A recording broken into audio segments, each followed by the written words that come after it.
My name is David Hillman. I lecture on Shakespeare and Renaissance culture at the University of Cambridge, and I also direct studies at King's College in Cambridge.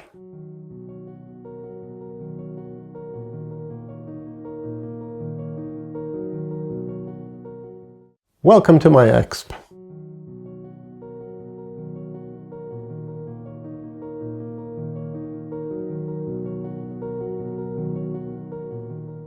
Shakespeare is difficult to understand at first because his language is so intensely metaphorical, so condensed, so tightly wound, and there are so many connections and subterranean levels. It's very difficult to understand at a first reading what is being said by a particular character. So the first level of engagement has to be simply trying to figure out what this character is saying. But once you've figured that out, then you need to start figuring out what that character is not saying, what that character is also saying, what the words and the sounds of the words, not just the words themselves, convey in relation to all the other words in the play. And when you start doing that, you find incredible patterns that it is almost inconceivable to figure out how someone could have written these things that are as close to miracles as I can imagine.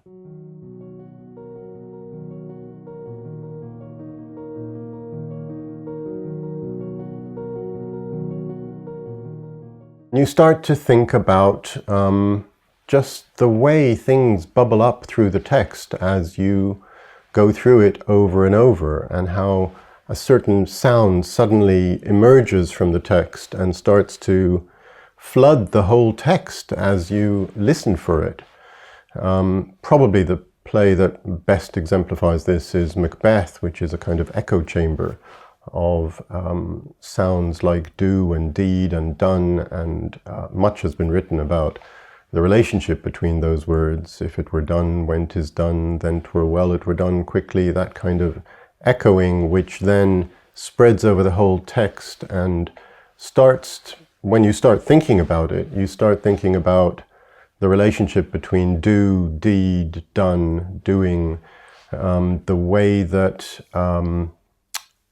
when Macbeth says, "I go when it is done," on his way to killing Duncan, he is imagining something in the future as something in the past, and the way the echoes of those words mess with time, make time something that is not linear, not ironable out into a rational, sequential event.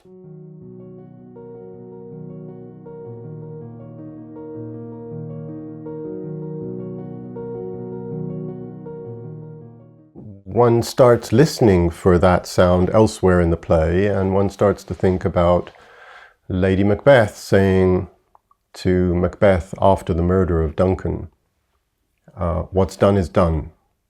She says, "It's finished, just don't think about it anymore." But then in the sleepwalking scene, she says, "What's done cannot be undone." And what's done cannot be undone is almost the same thought as what's done is done, but not quite. It's much more regretful, conscience-stricken, guilt-stricken. But also, when one listens to it, and it took me many readings of the play to actually hear this, the name Duncan is in that phrase, what's done cannot be undone, what's done cannot be undone. So there's a kind of return of the repressed going on there. In the sound of the language. Duncan is dead, and yet he reappears in the way she phrases that statement.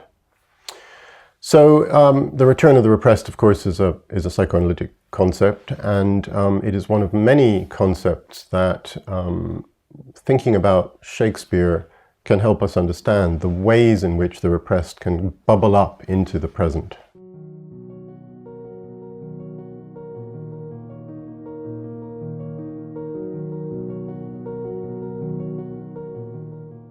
I think the main way that one can access the second layer that I'm speaking about is through a sense of the limits of one's knowledge of a play. So as I've read some of these plays many, many times, but I never can say with any confidence, I know this play.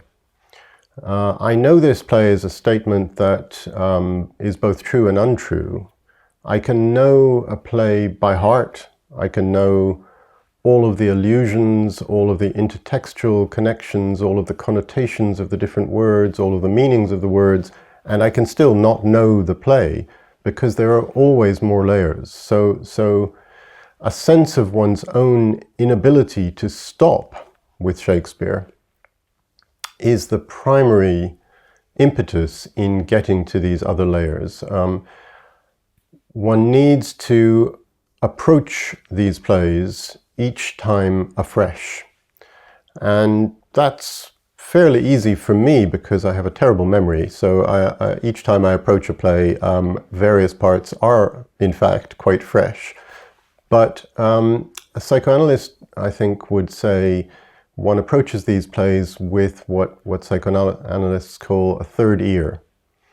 One listens with a kind of attention which is open to newness, to something being revealed that one has not come across before, or if one has come across it in a different form.